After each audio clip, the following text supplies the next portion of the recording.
తెలంగాణలో రేవంత్ రెడ్డి పాలన కానీ రేవంత్ రెడ్డి చేసే మంచి పనులు కానీ ఏమైనా ఇవన్నీ ఎట్లా ఆడేళ్ళకు బస్ ఫ్రీ చేసిండు.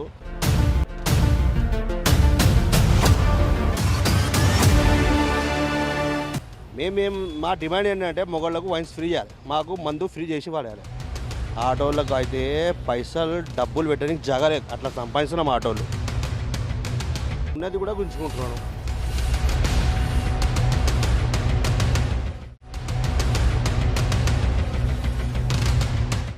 బియ్యం ఏం చేస్తారమ్మా, ఇంత రాళ్ళు వస్తున్నాయి, అవి ఎవరు తింటారు? వాళ్ళని ఇంత రాజ్యం నడుస్తుంది ఏమంటే అమ్మ భయన్ అంటారు. దానివల్ల మేము చాలా ప్రాబ్లం ఎదుర్కొంటున్నాం. కానీ ఏది ఎదుర్కొన్నా మా మనసులో బాధ ఏడ్చుకుంటా బతకవలసిందే తప్ప పిల్లలను చదువుకుంటే ముందు భవిష్యత్తులో అయితే ఇట్లనే చనిపోతూ అంటారు. వాళ్ళు పట్టించుకోనట్టు ఈ గవర్నమెంట్ వాళ్ళు కూడా వీడు ఎవడు చస్తేంది ఎవడు పోతుంది అనే విధానంగా ముందుకు వెళ్ళిపోతున్నారు వాళ్ళు. ఏం పేరు మీ పేరు? అస్సలాము అలైకుం, మేరా నామ్ మొహమ్మద్ ఆసిఫ్ హై. తెలంగాణలో రేవంత్ రెడ్డి పాలన కానీ రేవంత్ రెడ్డి చేసే మంచి పనులు కానీ ఏమైనా ఇవన్నీ ఎట్లా అనిపిస్తున్నాయి? మస్తు పని మంచి చేసిండు మేడం. ఆటోళ్ళకు అయితే పైసలు డబ్బులు పెట్టడానికి జగలేదు, అట్లా సంపాదిస్తున్నాం ఆటోలు. ఆడేళ్ళకు బస్ ఫ్రీ చేసిండు. మా డిమాండ్ ఏంటంటే మొగళ్ళకు వైన్స్ ఫ్రీ చేయాలి, మాకు మందు ఫ్రీ చేసి పడాలి, అంతే. ఏమంటారు, ఫ్రీ బస్సులు పెట్టిన తర్వాత ఆటో వాళ్ళకి 12,000 ఇస్తామని చెప్పారు కదా, మరి అవి మీకు ఏమైనా ఇస్తున్నట్టేనా? ఒక్క రూపాయి ఇస్తలేడు మేడం, ఉన్నది కూడా గుంజుకుంటున్నాను. ఏడుకెళ్ళి ఇస్తారు 12,000, ఒక్క రూపాయి వస్తలేదు. ఆటోలు అంటే పబ్లిక్ చాలా టూ వీలర్ కూడా ఓలా ఉబేర్ బుక్ చేసుకుంటారు. ఏం లేదు, మొత్తం ఇక సర్వనాశనం స్టాప్ అయింది. ఏం చెప్పనీకి లేదు, ఏం చేయనీకి లేదు, ఇట్లా అయిపోయింది మా బతుకు. రేవంత్ రెడ్డి సార్ ఇట్లా చేసి పడేసాను. ఇప్పుడు ఏం చేయమంటారు చెప్పండి. అంటే పథకాలు అందిస్తున్నామని చెప్తున్నాడు కదా. పథకాలు అందించిండు, కరెంట్ బిల్ ఒకటి ఫ్రీ చేసిండు, ఎవరికి కూడా రాలేదు. సబ్సిడీ అన్నారు గ్యాస్ది, అది కూడా పైసలు వస్తలేవు. ఇంకా ఏం చెప్పారు? బియ్యం ఫ్రీగా ఇస్తున్నామని కూడా అంటున్నారు. బియ్యం ఏం చేస్తారమ్మా, ఇంత రాళ్ళు వస్తున్నాయి, అవి ఎవరు తింటారు? అదే తినాలి, హాస్పిటల్ అడ్మిట్ కావాలి, చెప్పండి చేయాలా? ఏమన్నా అంతే అవుతుంది కదా మన బస్కు. బస్సులు ఫ్రీ చేసిండు, మాకు డబ్బులు పెట్టడానికి జాగా లేదు, ఏడా పెట్టాలి? చిన్న ఆటోలు పరేషాన్, 7 సీటర్ వాళ్ళు పరేషాన్, మ్యాజిక్ ఆటోలు, తుఫాన్ ఆటోలు, కార్ వాళ్ళు పరేషాన్, చెప్పండి. ఇక ఆర్టీసీలు అయితే వాళ్ళది ఇట్లా రాజ్యం నడుస్తుంది ఏమంటే అమ్మ భయన్ అంటారు ఆటోలకు. ఎందుకు? రేవంత్ రెడ్డి సర్కార్ వచ్చింది, ఎవరికి కేర్ చేస్తలేరు. ఇక ఏదో ఒకటి మా బిహెచ్ఎల్ ఏదో ఒకటి నడిపించుకుంటున్నాం, నడుస్తుంది. లేకపోతే బయట అంటే ఇక సవాలేగా, లేకపోతే మందు ఫ్రీ చేసాడు. మనం ఉపాధి కల్పిస్తున్నట్టు మంత్రి పొన్నం ప్రభాకర్ ఒకసారి ఏదో మాట్లాడారు, సంవత్సరానికి 10,000 అని ఒక మాట మాట్లాడు. అది ఇంతవరకు అది ఊసేయలేదు. అదొకటి. ఫ్రీ బస్ అని పెట్టారు, ఓకే, అది ఓకే. మీరు ఇప్పుడు దాని మధ్యలో తీయాలంటే తీయలేరు, ఓకే, అది నడిపియండి, ఓకే, కాదనట్లే. కానీ ఆటో వాళ్ళకు, ట్యాక్సీ వాళ్ళకు ఉపాధి నెలకింత, సంవత్సరానికి ఇంత, అదొకటి ఉపాధి కల్పించేసి ఆటో వాళ్ళని ఆదుకోవాలి. పదే చెప్తున్నారు అసెంబ్లీలో మీటింగ్ జరిగినప్పుడు.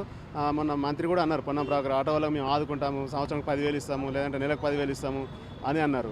మహిళలకు 2,000 అన్నారు. ఏది లేదు, సరే అదంటే అది వదిలేసాను. మా ఆటో వాళ్ళకి ఏదో ఉపాధి కల్పిస్తే మాకు బాగుంటుందని మేము రేవంత్ రెడ్డి గారిని కోరుకుంటున్నాం. ఆటో మొత్తం టోటల్ తెలంగాణ ఆటో యూనియన్ తరఫున, మా ఒక్క ఆటో యూనియన్ కాదు, చాలామంది కూడా చాలా దుఃఖాలు సఫర్ అవుతున్నారు. చాలామంది కూడా సూసైడ్ చేసుకున్నారు, ఆటోలు తగలబెట్టారు, చాలామంది చనిపోయారు. ఒకసారి ఇంతకుముందు కూడా మీ మీడియా ఏంటిది పీజీ, ఇంతకుముందుగా వేరే న్యూస్ వాళ్ళు కూడా వచ్చారు, ఇక్కడ అడిగారు, మీకు న్యాయం చేస్తామని ఆ రిపోర్ట్ వాళ్ళు కూడా అడిగి వెళ్ళారు. ఏది లేదు, సంవత్సరం వస్తున్నారు, ఇట్లా అడుగుతున్నారు. కానీ మాకు మీరు కూడా కొంచెం ముందుండి, మీ మీడియా వాళ్ళు కూడా ముందుండి కొంచెం ఆటో వాళ్ళ కష్టాలు అర్థం చేసుకొని చెప్తే బాగుంటుందని మా యొక్క మనవి సీఎం గారికి. కేసీఆర్ సార్ హుకుమత్లా నా దగ్గర 2-3 బండి, సొంత బండి ఉండే, అంటే ఫైనాన్స్ మీద మంచిగా నడుస్తుండే. సార్ పోయిండు, ఒక 6 నెలల నేను కిరా బండి మీద వచ్చేసిన. ఇప్పుడు ఇది మంచిదే కదా, సొంత బండి పోయి కిరా బండి మీద వచ్చేసిన. ఇంకా దీంతో మంచి ఏమవుతుంది? ఏం కాదు, చెప్పన్నా. ఇంకా ఏమైనా ప్రాబ్లం? అవసరాలు కూడా వాస్తవానికి ఏంటంటే ఒకప్పుడు 5,000 రూమ్ కిరాయి ఉండేది, ఇప్పుడు 7-8,000 అయినాయి. 7-8,000 అయినా కానీ మా పని మేము చేసుకుంటానికి కూడా పని లేకుండా ఈ ఫ్రీ బస్సులో ఒకటి పెట్టడాల. సరే, ఆడవాళ్ళకు మనం వ్యతిరేకం కాదు, మీ ఆడవాళ్ళు కూడా అంటారు, ఇంకా మేము దానికి వ్యతిరేకం. మాకు పని లేకుండా అయిపోతుంది కదా. మనకు 1,000 మంది చనిపోయిన వాళ్ళు ఉన్నారు ఆటో డ్రైవర్లు. రూమ్ కిరాయి కట్టాలంటే రోజుకు 500 రూపాయలు తోలితే కూడా వెలుబాటు కావట్లేదు. 7-8 వేలు అది నిత్యావసరాలు, పిల్లల చదువులు, రోగాలు, ఇందులో ఆరోగ్యం బాగలేక ఎన్నో ఇబ్బందులు ఎదుర్కొంటున్నాం.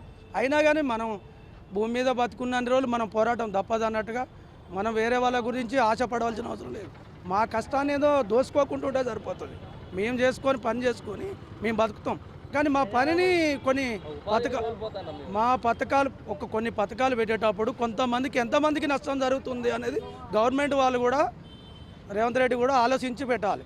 ప్రతి మనిషి భూమి మీద బతికేటోడు ప్రతి ఒక్కరిని గౌరవించే, ప్రతి ఒక్కరు ఓటేస్తేనే ఆయన గెలిచినాక ఇప్పుడు ఒకరికి న్యాయం చేసి ఒకరికి అన్యాయం చేస్తే ఈ ఆటో తోలుకొని బతుకుతామంటే బతకలేక పరిస్థితి. 500 రూపాయలలో ఏమవుతుంది? బండ్ల రిపేరు డెండింగ్ కాడికి పోతే 1000 బండి రిపేర్ ఏదొచ్చినా మెకానిక్ ఛార్జ్, టైర్లు విపరీతమైన, అంటే ఖర్చు ఎక్కువ పెరుగుతుంది, ఆదాయం తక్కువ అవుతుంది. దాంతో మేము ఏం ఫైనాన్స్ తీసుకోవాల్సి వస్తుంది. ఫైనాన్స్ ఇవ్వకపోతే అమ్మ నా బూతులు వాళ్ళు తిడుతున్నారు. 10,000కు 1,500 రూపాయలు కట్ చేసుకొని ఏదో అవసరానికి వాళ్ళు అవసరానికి ఇస్తున్నారు. వాళ్ళని మనం నిందేయడానికి కాదు, మా అవసరానికి వాళ్ళు ఇస్తున్నారు. వాళ్ళకి గుడిపాలంటే మనకు పని కావాలి కదా, ముందు మనకు పని లేదు. కానీ ఏదన్నా ఒకటి ఆలోచించి గవర్నమెంట్ ఏ సొల్యూషన్ తీసుకున్నా ఎదటికి వారికి దెబ్బ రాకుండా చూసుకునే పద్ధతి వాళ్ళు ఆలోచించాలి. ముందు కూడా ఈ ఆటో వాళ్ళని ఆదుకోవాలని గవర్నమెంట్ నేను కోరుకుంటున్నాను. అంటే గవర్నమెంట్ ఇప్పుడు ఏం చేస్తే మీకు కొంచెం అన్నా బెటర్గా ఉంటుంది అనుకుంటున్నాను? గవర్నమెంట్ అంటే ఇప్పుడు మాకు ఇప్పుడు కొన్ని ఇప్పుడు ఓలా ఉబేరాలు ఒకటి, ఓలా ఉబేరాలు ట్యాక్సీ బండ్లు కావు. అవి ఒకటి, ఒక్క నిమిషం, ఓలా ఉబేరాలు ట్యాక్సీ ప్లేట్లు కావు. వాళ్ళు ఏం చేస్తున్నారు, రిటైర్మెంట్ అయినాక ఇంట్లో కూర్చుండేటోళ్ళు కూడా ఈ ఓలా ఉబేరాలు వ్యాప్ చేయబట్టి బైకులు, మెయిన్ బైకులు కూడా ఇప్పుడు వాళ్ళకి రిటైర్మెంట్ అయినప్పుడు రిటైర్మెంట్గా బతుకోవచ్చు ఇంటికాడ.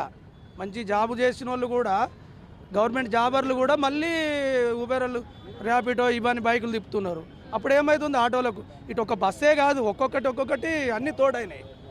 దానివల్ల మేము చాలా ప్రాబ్లం ఎదుర్కొంటున్నాం. కానీ ఏది ఎదుర్కొన్నా మా మనసులో బాధ, ఏడ్చుకుంటా బతకవలసిందే తప్ప పిల్లలను చదువుకుంటే ముందు భవిష్యత్తులో అయితే ఇట్లనే చనిపోతూ అంటారు. వాళ్ళు పట్టించుకోనట్టు ఈ గవర్నమెంట్ వాళ్ళు కూడా ఈ వీడు ఎవడు చస్తేంది ఎవడు పోతుంది అనే విధానంగా ముందుకు వెళ్ళిపోతున్నారు. వాళ్ళ ఓట్ల కోసం ఎవరు వచ్చి వీడొచ్చి వాడొచ్చైనా ఎవరు వచ్చినా పేదవాని కోసం చేస్తామనేది ఎవడూ లేడు. వాస్తవంగా ఆలోచించేది ఉంటే ఎవరి పని వాని చేసుకోనండి. ఎవరికి అవసరం ఉంటుందో, ఎవడు గరీబోడు ఉండో వాన్ని గమనించండి. మీరు సర్వేలు చేస్తారు, ఎన్ని సర్వేలు చేసారు? సర్వే ప్రకారంగా ఊర్లో కానీ సిటీలో కానీ సర్వే ప్రకారంగా నీకు ఆధార్ కార్డు ఉంది, సర్వే ఉంది, వానికి భూమి లేదు, ఇల్లు లేదు, ఆస్తులు లేవు, వానికి నువ్వు సహకరించు. ప్రతి వానికి సహకరించవలసిన అవసరం. ఇప్పుడు బస్సులో ఫ్రీ అంటారు, 1,00,000 రూపాయల జీతం ఉన్న ఆడ మనిషి కూడా ఆశతోటి ఆమె కూడా ఫ్రీగా పోతుంది. అదేమన్నా ఫ్రీ పథకాలు పెట్టిన లాభం మొత్తం దీనివల్ల అందరు లేడీస్ ఎట్లా పెట్టాలి? ఒక్క నిమిషం, ఫ్రీ పథకం ఎక్కడ పెట్టాలి? ఇదివరకు ఇప్పుడు ఆంధ్ర కూడా కొంచెం ఆలోచించి వాళ్ళు పెట్టిరు దీని గురించి. ఒక డిస్టిక్ ఏరియాలో ఒక ఎప్పటి తిరిగేటోళ్ళకు మామూలు వాళ్ళకన్నా ఒక సర్వే ప్రకారం చేసి వాళ్ళకు ఒక పాస్ లెక్క ఇవ్వండి, అట్లా బాగుంటుంది. 1,00,000 జీతాలు తీసుకొని కూడా వాళ్ళు ఫ్రీగా పోతే ఇక్కడ ఆటోవాడు పేదోడు ఎట్లా బతకాలి? మధ్యతరగతి వాళ్ళు చాలా ఘోరమైన పరిస్థితులు ఎదుర్కోవాల్సి వస్తుంది. ఎంత అసలు సర్దామంటేనో సావబుద్ధి కాదు.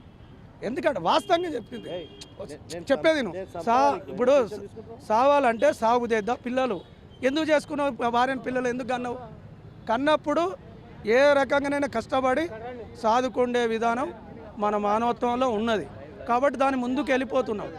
అయినా ఒక మహబూబాద్ వరంగల్ నుంచి వచ్చినాం. మేము మహబూబాద్ నుంచి వచ్చినాం. ఇక్కడి నుంచి మహబూబాద్ నుంచి వచ్చి ఒక 17-18 సంవత్సరాల కాంచి ఇక్కడ బతుకుతున్నాం.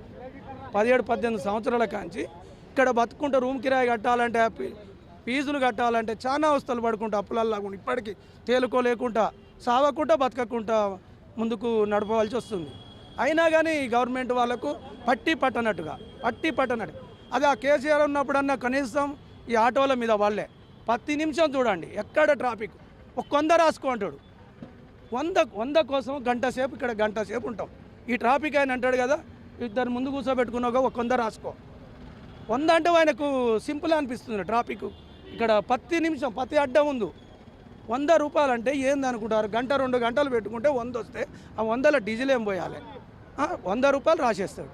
రాసుకో బాబు 100 ఏమవుతుందండి? మాకు పొద్దున్న దాకా కొడితేనే 400 ఓడు కష్టం. తేపకు 100 రూపాయలు, ఈయన 100 రూపాయలు, ఇంకోటి 100 అంటాడు. ఇంకా ఎన్నెన్నో సమస్యలు దీని మీద. టైర్ పంచర్ అవుతుంది, పారక్ బెండు, రిపేర్లు, రోడ్లు బాగుండవు. రోడ్లు బాగుండవని ఎవరిని అడగలేము. రోడ్లు బాగున్నాయని ఎవరిని అడగలేము. రోడ్లు ఎవరు చూసుకోవాలి? గవర్నమెంట్. ట్యాక్సీలు అన్నీ కట్టించుకుంటారు. అంటే ఫ్లైఓవర్లు కానీ రోడ్లు కానీ ఇవన్నీ చేస్తున్నాం, మంచిగా చేస్తున్నాం అని అంటున్నారు కదా. అంటే ఎక్కడ చేస్తున్నారు? మెయిన్ కొన్ని దుక్కులు పనులు చేయలేము అంటలేము. చాలా దుక్కులు ఇంకా మా మధ్యతరగతి ఏరియాలలో పోయి మధ్య సెంటర్లో పోయి ఇది చేస్తున్నాము.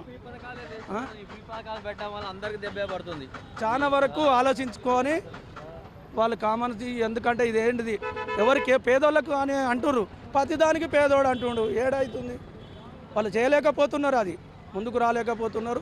దాన్ని గమనించి రేవంత్ రెడ్డి ఆలోచించాలి. లేకపోతే ఇది మల్లారాము కూడా ఆయన ఎన్నిసార్లు కొట్టుకున్నా రేవంత్ రెడ్డి రాడు. ఇక అది కాదు. ముందు యూనియన్ నుంచి కూడా ఏముంటుందన్న, అన్ని కంప్లైంట్లు ఎక్కడికి అనిపోతాయి? అవన్నీ చెత్త కుప్పల వరకే పోతాయి. ఏ యూనియన్ నుంచి పోయినా కూడా అంతవరకే జరిగిపోతుంది.